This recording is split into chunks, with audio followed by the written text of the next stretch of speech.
Ahí está, ahora ya está. Bien. Listo la grabación. Bueno, un gusto estar con ustedes hoy. Agradezco a Teresa y a Facundo la invitación para hoy.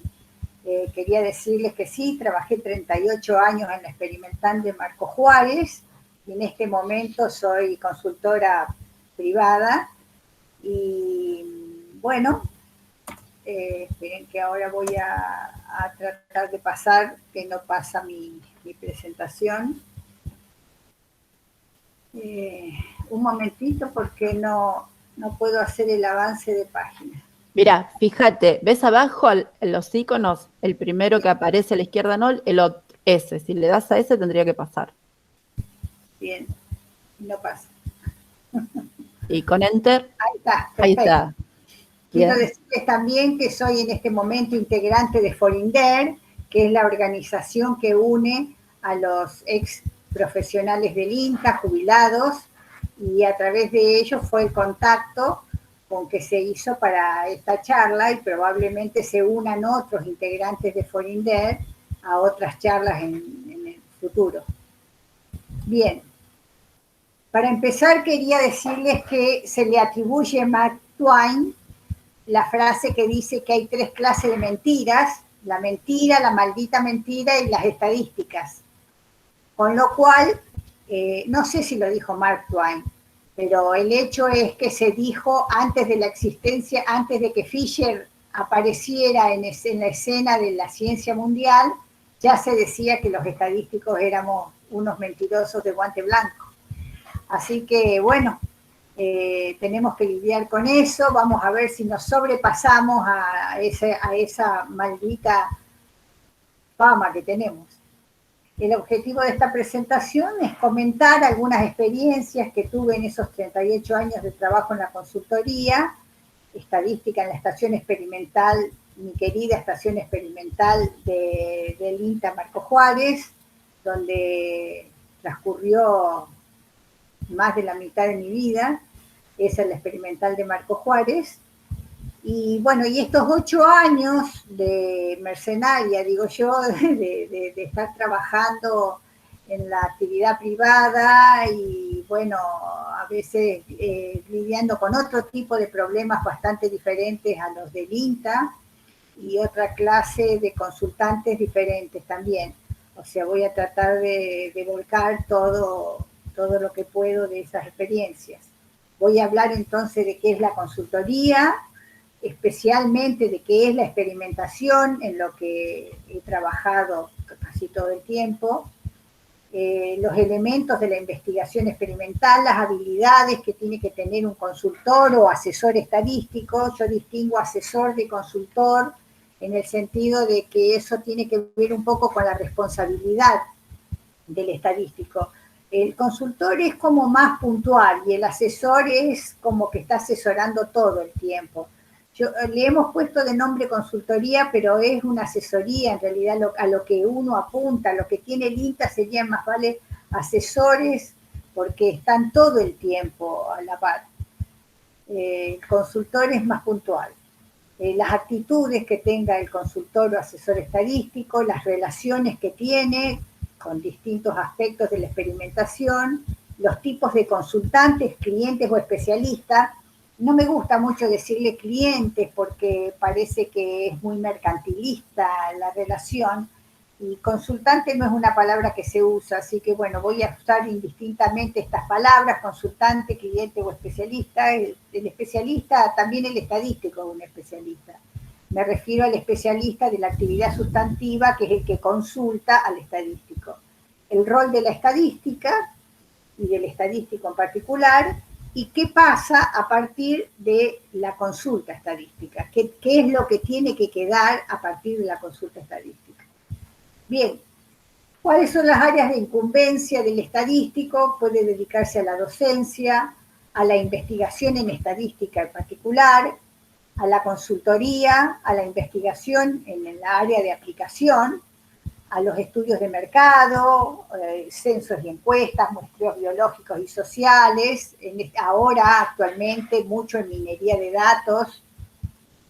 Yo resalté en verde la consultoría y la asesoría y la investigación en el área de aplicación, que es a lo cual me voy a referir, que es sobre lo cual yo tengo cierta experiencia.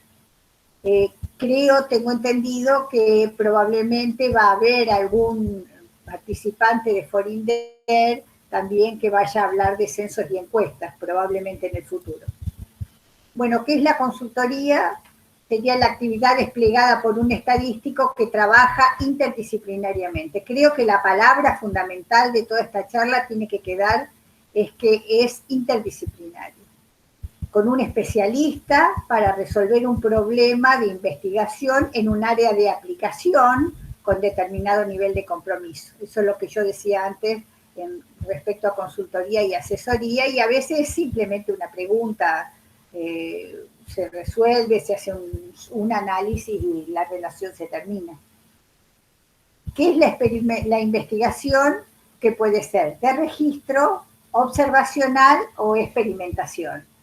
Lo que más les decía, tengo experiencia es en experimentación, o sea, es la estadística aplicada a la investigación agropecuaria. Bueno, acá tengo algunas otras definiciones, pero siempre hablan de lo mismo, de que haya un investigador, del trabajo interdisciplinario, de que puede utilizarse en distintas disciplinas, como la biología, en casi todas las disciplinas prácticamente, la medicina, la industria, la política, el clima. Bueno, ¿qué es la experimentación? La experimentación es la manipulación de la naturaleza para conocer sus secretos. Utiliza el método inductivo, ya que vamos de lo particular a lo general. La experimentación constituye uno de los elementos claves de la investigación científica y es fundamental para ofrecer explicaciones causales.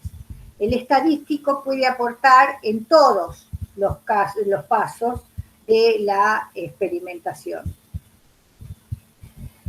Estos son los elementos que tiene toda investigación, que es la forma que le damos a nuestros papers en general y es lo que debería ser toda experimentación, y que comienza con ideas, que es la introducción al tema, que son preguntas que uno se hace, el conocimiento de fondo que tiene de la disciplina, los antecedentes, es decir, todo lo que se trabajó, no somos más que un punto en lo que es la experimentación o la investigación en general, porque trabajamos sobre lo que ya se sabe, somos un nexo para un puente para lo que se va a saber, solo ha habido pocas personas que solas han logrado un conocimiento, sino que en general viene de un conocimiento anterior, teorías anteriores de los cuales planteamos una hipótesis y tenemos un conocimiento de instrumentos y variables con las que vamos a trabajar.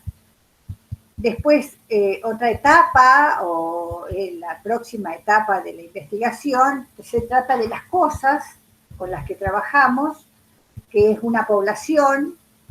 Muy importante tener una definición clara de cuál es la población a la cual nos vamos a referir o a la cual podemos referirnos, porque nuestra experimentación va a tener variables que van a ser fijas, como por ejemplo voy a estar trabajando en la experimental de Marcos Juárez, y en ese caso no voy a poder por sí mismo extrapolar con otras condiciones ambientales probablemente, o si me quiero referir a una zona, voy a tener que muestrear esa zona, voy a tener que referirme, ver a quién represento yo con la experimentación que estoy haciendo. Y tener cuidado porque muchas veces, si no digo claramente a qué población me estoy refiriendo, quien lo hace es el lector o es la persona que me escucha, que cree, si yo no digo me voy a referir a un experimento realizado en la localidad de Marcos Juárez, puede estar pensando que mis resultados pueden ser extrapolables a otros lugares. Entonces tengo que tener mucho cuidado en referirme a qué estoy definiendo como población de base. Bueno, voy a tener material experimental en general. En el caso general de la agricultura serán parcelas, serán macetas, serán lotes. unidades experimentales y unidades observacionales, que no necesariamente es lo mismo. La unidad observacional a lo mejor es, si yo estoy mirando enfermedades, puede ser una planta, cuando en realidad la unidad experimental va a ser la parcela.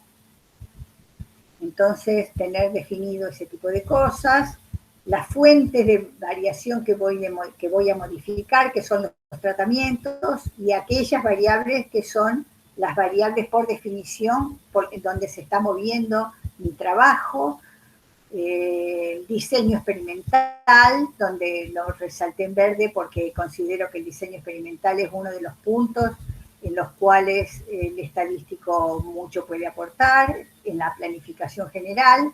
El diseño experimental no es solamente un diseño de campo, sino que se trata de un plan general, la forma de tomar las observaciones, si hay diferentes días de toma de observaciones, en el caso del laboratorio, distintas horas de toma de observaciones, si voy a tener que formar bloques con esas cosas, con esos elementos, o si además de bloques tengo una interacción con los tratamientos y entonces voy a necesitar que sea un factor más, la hora del día o la temperatura a la cual tomo las observaciones, los aparatos, detectores o herramientas con las que voy a medir las variables, tanto las variables de observación que estoy estudiando como las variables ambientales, el resto de las variables y covariables que están incidiendo en la información en general, y los generadores de datos. Bueno, también la próxima etapa o componente de la investigación experimental serían los resultados que van a partir desde los datos, a partir del momento que tengo datos, con todos los elementos y materiales del paso anterior. Voy a hacer con esos datos una presentación descriptiva, una evaluación, probablemente un análisis, un procesamiento de esos datos. La presentación descriptiva fue bastante denostada en el tiempo. Había un momento en que si uno no hacía un modelo mixto parecía que no tenía ninguna importancia el trabajo que se estaba haciendo, y yo creo que ningún trabajo debe comenzar sin una buena presentación descriptiva, unos buenos gráficos. El software moderno tiene bastantes elementos, bastantes programas para poder hacer muy buena presentación descriptiva, y es allí donde se puede hacer una reducción de los datos, y es allí donde se van a detectar los datos raros, ver si realmente lo son, hacer una consulta con probablemente la persona que sacó los datos, a ver si esos datos raros son realmente datos que pertenecen al conjunto de los datos, o es un dato mal tomado o un dato mal transcrito. El análisis de los datos es donde, bueno, el estadístico tiene una participación también muy importante. La interpretación de los resultados, que se va a hacer con el cliente o el experimentador, y en realidad siempre, en todo momento, se participa, en todo momento, todos juntos, se entiende que va a ser siempre una relación entre el consultante y el consultor. La interpretación de los resultados y las conclusiones. Puede pasar que esto conduzca a una publicación o no, o que simplemente sea un paso previo para otros trabajos, que sea una presentación para productores, o, bueno, no necesariamente todo termina en una publicación. Sea o no sea una publicación, el rigor de los pasos es el mismo. Bueno, que nuestro padre estadístico, el Sir Ronald A. Fisher, que trabajó en la estación experimental de Rothamsted en Inglaterra durante los primeros años del siglo XX, él dijo que, bueno, yo transcribí en inglés, pero porque quise poner las palabras de él, que el momento de consultar un estadístico, a veces cuando se consulta un estadístico después que ha terminado de de sacar los datos es prácticamente una autopsia y lo único que podemos decir es de qué murió el experimento. O sea, el tema de cuándo consultar un estadístico sería consulte el estadístico antes de que todo comience, cuando estamos en la etapa de las ideas. Bueno, ahora vienen un par de puntitos respecto a las habilidades que considero yo, es discutible todo esto, ¿verdad? Las habilidades del consultor estadístico. Bueno, aunque parezca una tautología, lo que tiene que saber, la habilidad que tiene que tener un estadístico es el conocimiento de la estadística. Tiene que tener, un gran maestro de mis hijos me dijo un día que él se conformaba con que los chicos salgan de la escuela sabiendo mirar la tapa y el índice de los libros. O sea, el conocimiento estadístico al que me refiero es que por lo menos el estadístico conozca la tapa y el índice de los libros de estadística, que sepa qué métodos puede usar. La habilidad también en el uso de los métodos estadísticos que va a utilizar en la investigación. El conocimiento de la literatura, y está donde yo digo lo de los libros, de la literatura estadística actualizada, asistir a congresos, cursos permanentemente, el conocimiento de los programas y paquetes estadísticos y utilitarios. Puede ser que los conozca, que los pueda manejar o no los pueda manejar, pero tienen que saber de su existencia para saber preguntar a quién los sabe utilizar. El conocimiento del campo del investigador sustantivo, o sea, desde el primer momento, consultar. Yo divido mi experiencia en el INTA en 3 etapas, de las cuales la primera era aprender agronomía. Tuve que, no era yo de familia de productores agropecuarios, así que realmente no sabía ni en qué época del año había trigo o había maíz en el campo. No hablo de la soja porque cuando yo empecé a trabajar ni siquiera la soja existía en nuestras pampas. Vayan sacando la cuenta. Bueno, la habilidad para planificar y resolver problemas, la capacidad para desarrollar nueva tecnología, nueva metodología, porque a veces los métodos que tenemos no se adaptan exactamente al problema y bueno, podremos a lo mejor tener alguna nueva visión de los métodos estadísticos aplicados a nuestra. Sigo con las habilidades, la habilidad de comunicación oral y escrita, habilidad docente, saberse explicar, saber entender también lo que se nos explica. La capacidad para determinar los principales objetivos en una consulta. A veces el mismo profesional que nos consulta no tiene claros los objetivos, en el sentido de que tal vez no lo pueda expresar a nivel general.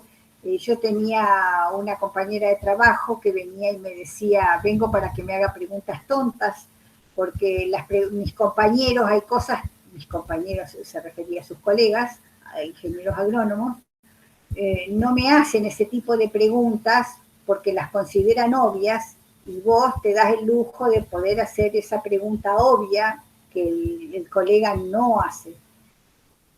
La capacidad para determinar los conocimientos que tiene el cliente, capacidad para ganarse la confianza del cliente reconociendo el lugar de cada uno, capacidad de determinar quién es el usuario final de los resultados. Decíamos antes que podía ser una publicación a nivel científico mundial, como puede ser un trabajo para presentar en una feria de la fiesta de la soja, por ejemplo. No es lo mismo.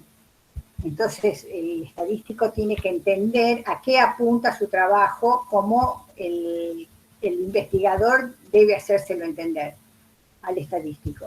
La capacidad de trabajar dentro de las restricciones del problema, tanto las restricciones presupuestarias como las restricciones del trabajo.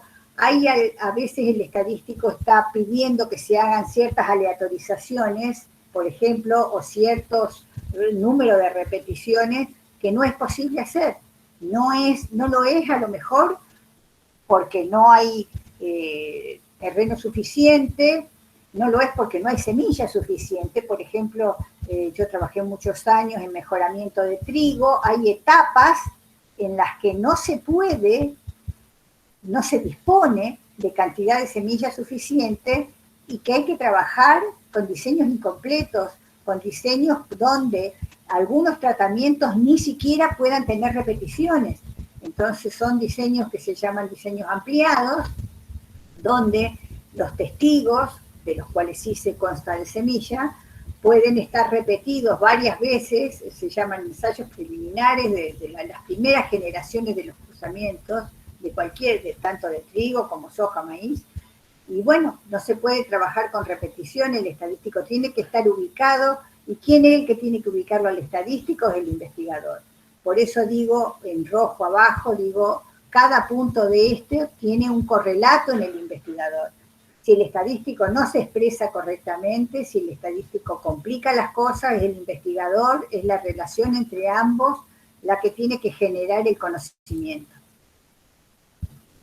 Bien, terminado con las habilidades, pero que son, digamos, una breve enumeración, y pasamos a las áreas de conocimiento del estadístico. Yo les decía que el estadístico tiene que saber el índice de los libros, los métodos descriptivos fundamentales, regresión simple y múltiple, análisis de variancia, modelos lineales generalizados para las variables no normales, diseño de experimento, estimaciones no lineales, análisis de series temporales, tablas de contingencia, control de calidad, diseño de muestra, análisis matemático, álgebra, ciencia de la información, análisis numérico.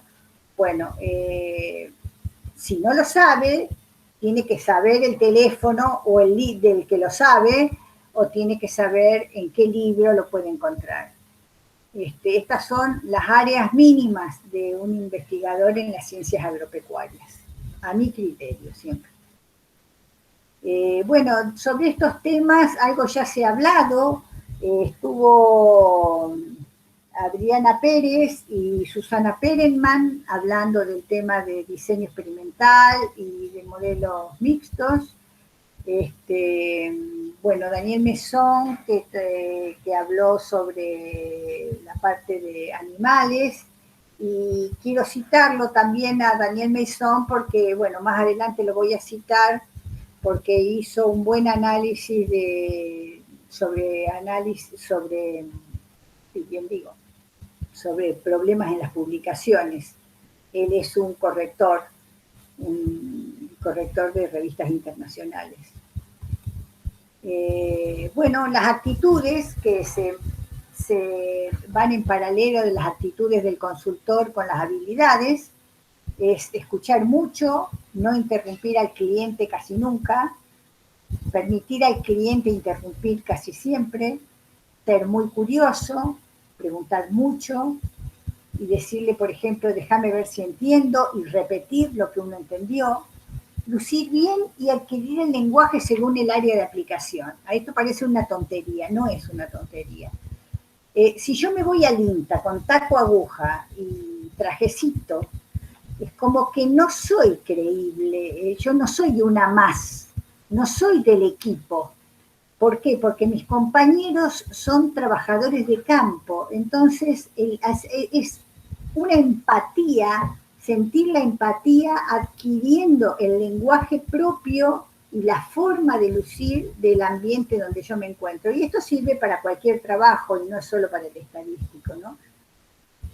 Tomar nota desde el comienzo. Yo tuve siempre la costumbre de ir tomando nota cuando se iba haciendo, especialmente cuando se va haciendo un diseño experimental, siempre con una hoja en blanco y haciendo los dibujos de los posibles diseños.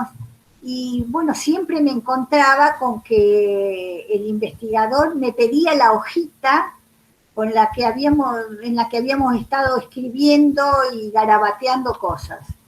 Bueno, ya más adelante, cuando tuve una impresora que sacaba fotocopia, lo que empecé a hacer, y que bueno, ahora se puede hacer eso, es sacarle una fotocopia a esos garabatos y el investigador se lleva una y uno se queda con otra y el investigador se va pensando en lo que hemos hablado y muy importante tener siempre cuándo vamos a volver a hablar.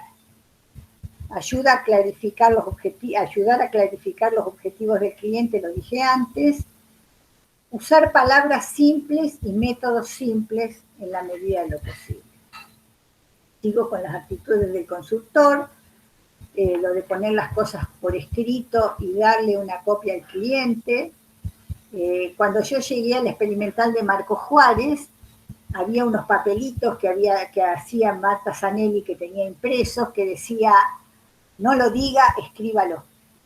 Porque, bueno, me quedó de ella realmente. Marta Zanelli fue mi precursor en el INTA de Marco Juárez, junto con también María Rosa Mateachi, trabajó en el INTA de Marco Juárez, y mi querida Alicia Legaza, que fue mi compañera de trabajo durante casi 20 años. Bueno, al final de cada sesión dedicar unos minutos a repasar lo que se hizo y los próximos pasos.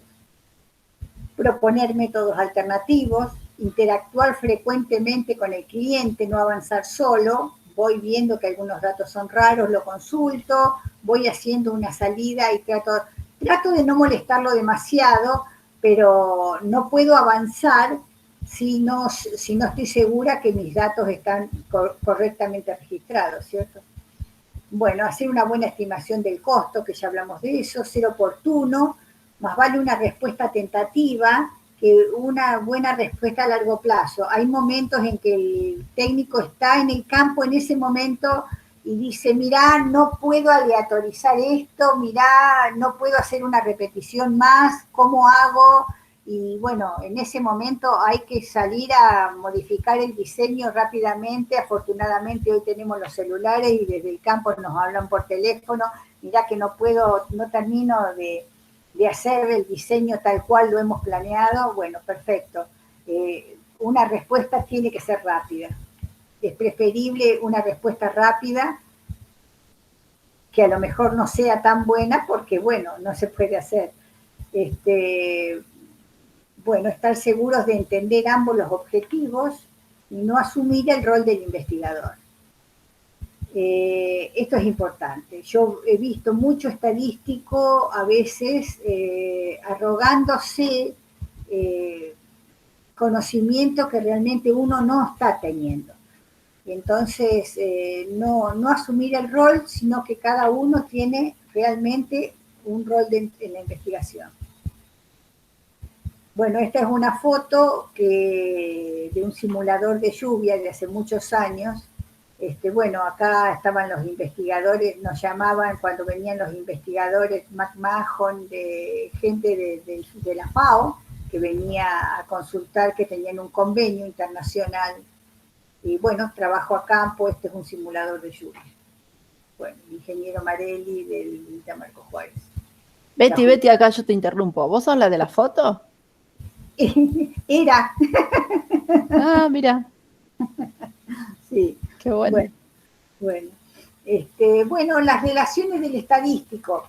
Acá quiero plantear las relaciones, cómo moverse, porque no es solamente la relación con los investigadores la que tenemos, sino las relaciones con las autoridades. En el INTA de Marco Juárez, afortunadamente, el estadístico dependía directamente de la dirección, lo cual hace que con los investigadores se tenía un nivel igualitario. No digo que en el escalafón hubiera sido igualitario, pero sí lo era en las relaciones humanas. Estábamos a la misma altura con respecto al poder de decisión que era el director. Bueno, las relaciones con la ética estadística, también lo vamos a discutir un poquito más adelante, vamos a hablar de la ética estadística.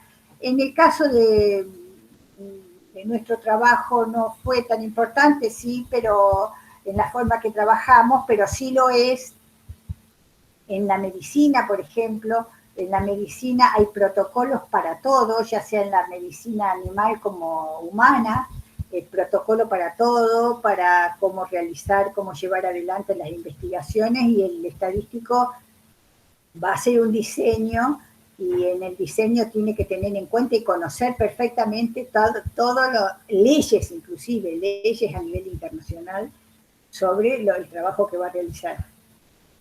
Bueno, las prioridades que tiene cada uno, a veces tiene que consultarlo al director sobre, bueno, cuando uno está tapado de trabajo, decir, bueno, ¿qué es lo más importante? ¿A qué me dedico? No puedo hacer todo esto, bueno, ¿a qué me voy a dedicar?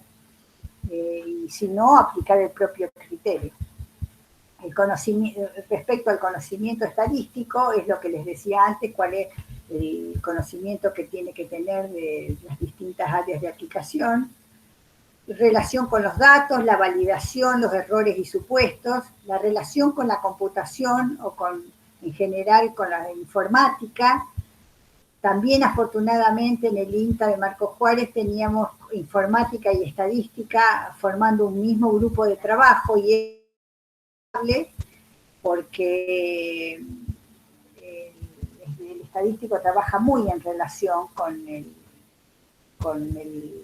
necesita mucho de la computación, y a veces, bueno, en el caso nuestro, que recién comenzaba, hemos transitado la etapa de inicio de la informática en la investigación, tuvimos realmente que apelar mucho a la gente de informática para que nos ayude a conocer los software, a manejarlos y ese tipo de cosas. Es muy importante. Bueno, con respecto a los resultados, las publicaciones del área de aplicación y las publicaciones estadísticas. A veces un trabajo en el área de aplicación, uno ha trabajado muchísimo desde la estadística para que un trabajo salga bien, y el trabajo después resulta que no es publicable desde lo agronómico. Entonces queda todavía la posibilidad de que si uno realmente se ha esforzado y a lo mejor aplicó métodos innovatorios, entonces puede publicarlo en el área estadística, siempre respetando al trabajo del investigador y probablemente no dando a conocer los tratamientos como son, porque el investigador no lo quiere publicar. Bueno, con respecto al presupuesto, ya dijimos que el estadístico tiene que trabajar dentro de las limitaciones, tanto presupuestarias como de espacio y de esfuerzo humano. Bueno, bien. Vamos a hablar ahora de los tipos de consultantes. Bueno, ustedes son casi todos consultantes, así que acá probablemente vamos a disentir en algunas cosas. Bueno, está el consultante que formula soluciones, y eso es maravilloso. ¿Por qué? Porque cada área de aplicación tiene su metodología a la cual está acostumbrada a ver. Es la metodología que ve en los congresos, la cual es familiar, aunque no la sepa llevar a cabo, sabe que esa es la metodología. Bueno, yo voy y veo que siempre hacen análisis de variancia o análisis de modelos mixtos, o voy y veo que se hace más o menos un desvío estándar, y entonces yo conozco eso de que mi media tiene más o menos un desvío estándar, y entonces yo quiero mostrar mis medias más o menos un desvío estándar como todo el mundo. Eso es bárbaro, porque eso hace a veces ponerse a lo mejor a querer dar un método más sofisticado, hace que después esta persona no sea comprendida por sus pares. Entonces es muy bueno que formule soluciones, inclusive que traiga los papers que tratan de temas similares a los que vamos a trabajar.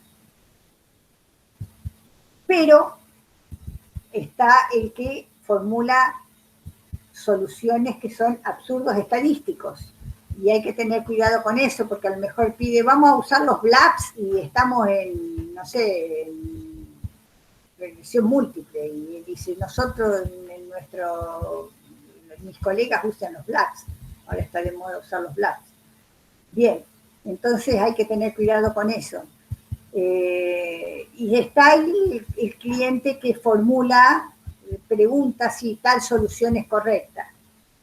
Están los consultantes que son emisarios, o sea, que vienen en nombre de algún otro técnico que probablemente sea su jefe, y entonces, bueno, no toma decisión, no puede tomar decisiones porque no es el jefe del grupo. Entonces, bueno, de alguna manera sutil hay que tratar de que el jefe se tome 5 minutos después de que el emisario nos haya puesto en contacto con el problema, sepamos bien, y cuando haya que tomar decisiones, que se haga 5 minutitos y podamos tomar las decisiones en conjunto. Está el consultante que tiene estatus y es dominante y que probablemente quiera imponer alguna forma de realizar las cosas, o lo que es peor, alguna forma de resultados. Es decir, bueno, esto viene acá porque mi tratamiento nuevo tiene que superar al tratamiento anterior porque es así, porque todo el mundo lo usa. Y bueno, a veces nos sentimos responsables después, eso me pasaba a mí, me sentía responsable que no le daba como el técnico quería, o que no le daba la diferencia significativa. Bueno, que cuestionan nuestros conocimientos, también incluso es bastante común que se vea que los estadísticos somos pocos y nos conocemos entre nosotros, y bueno, a veces pasa de que, ay, mira, me consultó fulano, a mí también me consultó fulano, ¿por qué problema? Por tal problema, el mismo. Y consultó a varias personas sobre el mismo problema porque no le gustó lo que le dijimos y cuestiona nuestros conocimientos. Y bueno, otros que plantean problemas que cambian constantemente, y están los consultantes de mala fe.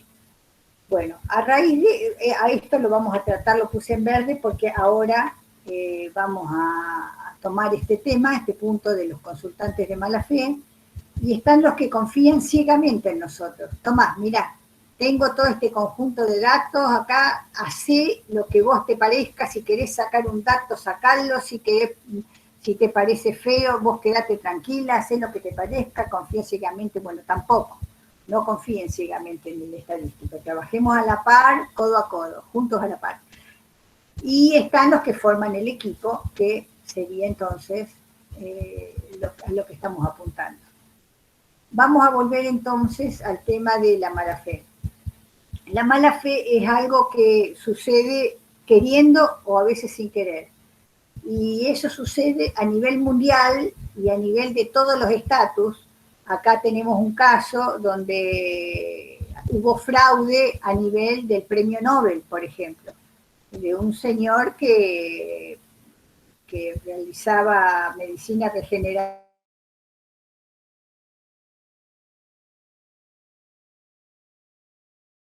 Eso lo que sus resultados había omitido a algunos pacientes que se le habían fallecido. Perdón, no sé si a los demás, pero a mí me parece que se cortó un minuto, ¿no? ¿A ustedes también? Sí, se cortó un par de segundos, sí. Sí, lo último que contaste hasta el Nobel, creo que te escuchamos. Bien, bueno, estaba contando de que aún en todos los niveles de la investigación puede pasar que haya fraude. Y estaba contando justamente de que a nivel del premio Nobel, este señor, médico italiano, había omitido a algunos pacientes que le habían fallecido con el nuevo procedimiento de trasplante de tráquea, ¿no?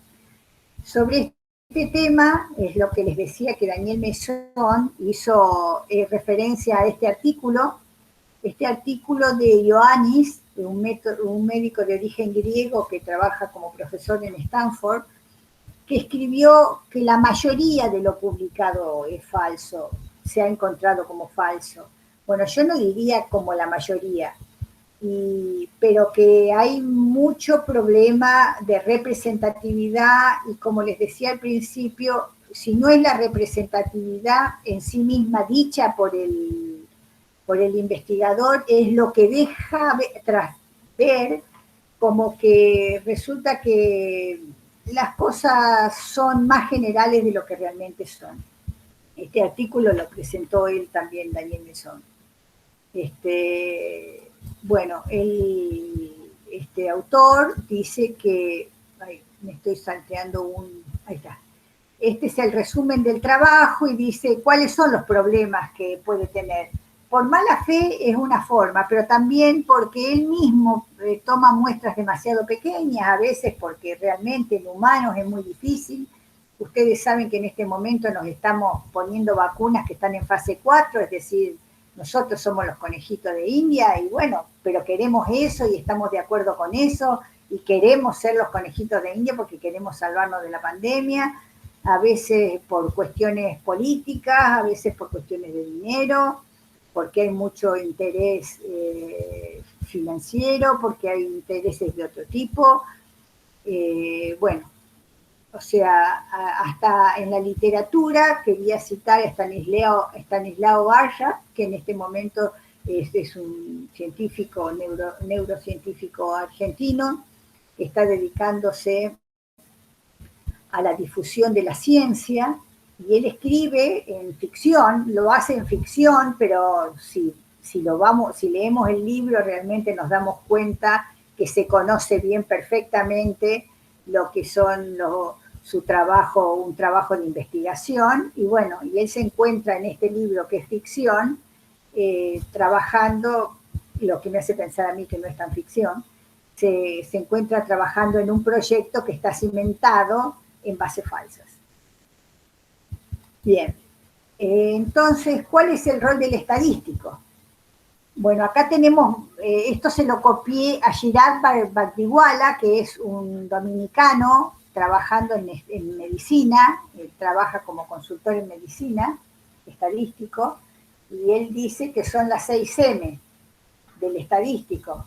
Dice monaguillo, que hace lo que le piden, el mercenario, que también hace lo que le piden, pero lo hace por dinero y no se involucra, el monje que bendice la publicación, le da la significación y bendice la publicación, el maleante que arregla todo, se da cuenta que dato tiene que sacar para que le dé lo que le tiene que dar, la mano de Dios que encuentra la significación y lo correcto, que es ser el miembro de la congregación.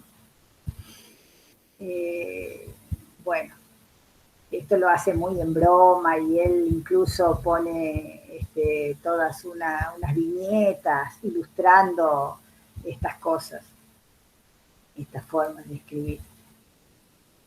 Bueno, ¿cuál es el verdadero rol del estadístico como ser miembro del equipo? Es aportar el pensamiento lógico, aportar metodología, proporcionar calidad a la investigación, proporcionar los elementos de cálculo, entender el rol del azar, ser un buen interlocutor y mediador y ser un buen docente.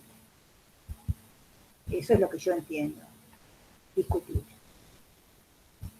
¿Cómo se aprende a ser un buen consultor? Bueno, probablemente en las carreras no haya mucho tiempo dedicado a cómo ser un buen consultor, pero pueden hacerse pasantías, por ejemplo, mientras son estudiantes o ya profesionales, realizar prácticas con investigadores pacientes me refiero a que tengan paciencia de explicarnos las cosas. Todos tenemos algún amigo que está haciendo una tesis o que está haciendo una carrera y entonces presentan tesis en sus carreras, asistir a esas tesis, leer mucho, leer sobre el tema, sobre otros temas de interés general, tener cuidado, en internet hay mucho, tener cuidado de que no estemos leyendo realmente artículos con fundamento científico, ejercicios de adiestramiento, participar en grandes proyectos aunque sea pasando datos. Con el solo hecho de participar pasando datos, a mí me pasó, por ejemplo, que bueno, durante mucho tiempo tuvimos que ingresar los datos nosotros porque No era que venía en un Excel como viene ahora los datos, los teníamos que pasar nosotros directamente al software. Bueno, aprendimos mucho ingresando los datos, aprendimos mucho haciendo encuestas, por ejemplo, asistiendo a congresos y reuniones. Todavía hasta el final de mi carrera íbamos a los congresos y reuniones y bueno, había montones de temas que no manejábamos y a lo mejor uno se frustra porque dice de esto no entiendo nada, pero bueno, no importa. Ahí está la persona que sabe de este tema. El día que me toque trabajar sobre este tema, sé a quién consultar. Bueno, distintas formas de aprender a ser estadístico. Y hacer, bueno, cursos de consultoría probablemente. Yo no encontré en internet cursos de consultoría, pero muchos papers sí escritos sobre cómo hacer una buena consultoría, algunos de los cuales están volcados en esta charla mía de hoy.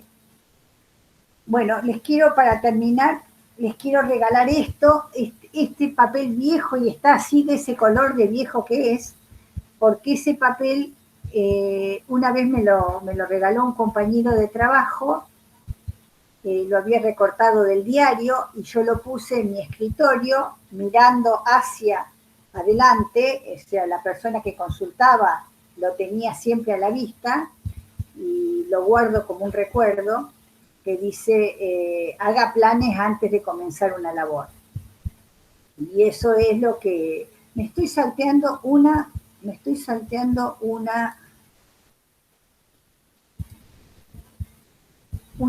diapositiva que me parece importantísima, que es qué pasa después de la consulta.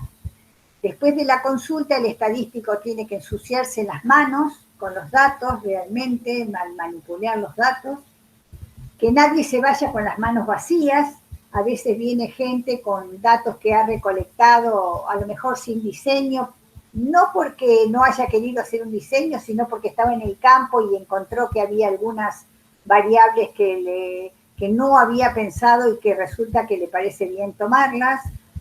Que no se vaya con las manos vacías, que siempre se lleve algo, aunque sea un estudio descriptivo. Y a veces, ahora en mi trabajo actual, viene gente que son productores agropecuarios, son gente que trabaja a campo, y entonces relevan mucha información, a lo mejor sin aleatorización, pero bueno, un análisis descriptivo, uno le puede hacer unos gráficos y mostrarle cómo hacerlo mejor y que por lo menos tenga claro de cómo hacerlo mejor la próxima vez y que se incremente el lenguaje común y tener en claro el próximo paso. Bueno, les decía que esto es lo que estaba en mi escritorio y gracias por haberme invitado. Miren, que lo hubiéramos programado, 1 hora justa. Y les quiero mostrar que me fui del INTA, pero dejé la semillita. Acá está la semillita genética, que es mi hija que está entre la audiencia, que ella trabaja en calidad de trigo en el INTA de Marcos Juárez. Y esta es la herencia estadística, Belén Conde, que está llevando muy bien el trabajo de consultora. Bueno, vuelvo a decirles que muchas gracias y a su disposición para las preguntas que tengan y a su disposición en el futuro si por cualquier cosa necesitan. Lo que podría hacer, lo que no hice, es poner mi mail ahí, beatrizmaciero@hotmail.com. ¿Podés escribirlo, Teresa? Yo puedo escribirlo acá.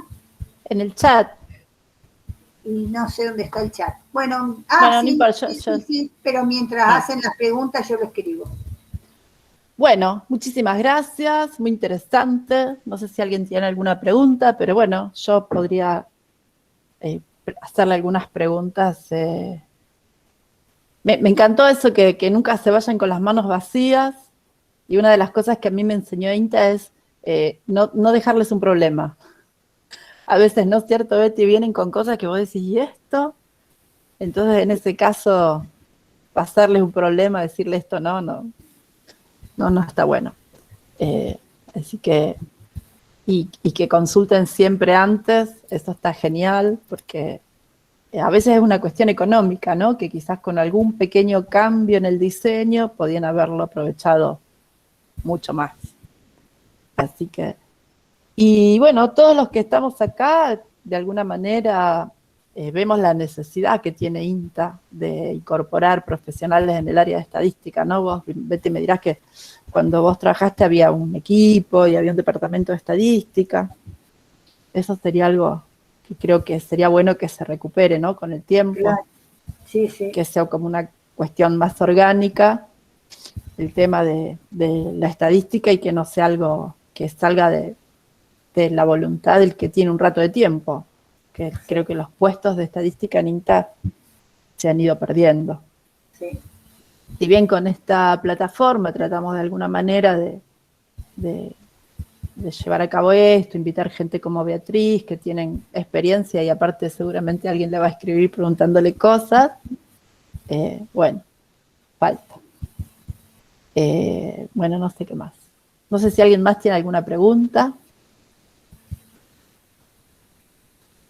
Acá Eugenia te dice, excelente Betty, gracias por compartir tu experiencia. Buenísimo.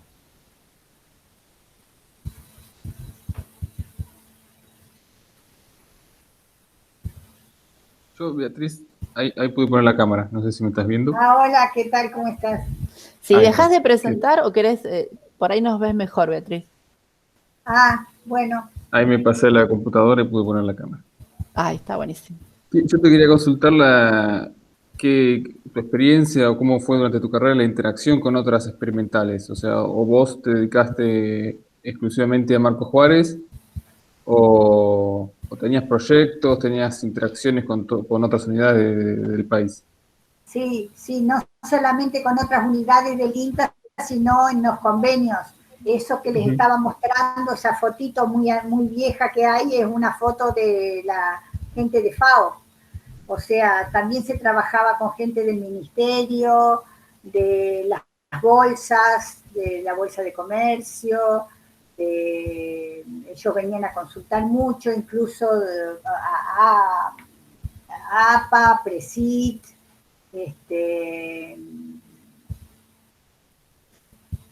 A ver, Carlos, si me ayudas un poquito los convenios. Yo que si tenía, querés te ayudo. También recibían gente de la facultad. de En las la época facultades, pasantías. de la Universidad de Lomas de Zamora, llevábamos, cuando yo estaba ahí como estadística, como docente de mejoramiento, llevábamos los alumnos y nos preparaban realmente unos seminarios increíbles, porque participaba Beatriz y otros investigadores. Eso estaba buenísimo. Sí, con otras experimentales también, porque el INTA no tenía estadísticos, como no tiene aún ahora, estadístico en todas las estaciones experimentales. Entonces, lo que hacíamos era, para esta gente que no tenía estadístico, le armábamos un paquete, un programa, le enseñábamos a manejar algún tipo de cosas que resultaban de su interés, y entonces después ellos ya andaban solos, a lo mejor, qué decirte, con un análisis de regresión múltiple, con el software, armado el programa, ellos corrían los programas y después consultaban simplemente para la interpretación y ese tipo de cosas. Pero sí, y con INTA Central, inclusive Castelar, había un equipo muy interesante de docencia en el cual participaba Violeta Zombico, Marta Zanelli, Josefina Ragazzo, Laura Marambunich, eran personas que daban cursos, que fue la base en realidad de lo que hoy es el magíster de estadística de la Facultad de Ciencias Agropecuarias de la UBA. ¿Es así, Teresa? Claro, y también ahí se formó mucha gente que ahora coordina el posgrado en Córdoba y también el posgrado en la Universidad del Sur, Sergio Bramardi, Mónica Balsarini, todos se formaron. Eso sale de un proyecto de INTA. Claro, sí. Estaba Nora Viati. Nora Viati es una gran estadística, que trabajó mucho tiempo en INTA y también súper generosa, que se jubiló hace poco, pero está en la Universidad de Lomas. Bueno, realmente fue todo un semillero en la época esa, porque la mayor parte de los posgrados que ahora se ofrecen están coordinados por el la gente que formó INTA en su momento, que en principio empezó en Castelar, después estuvo ahí en Cerviño y ahora está en la Facultad de Agronomía. Sí, todo bueno.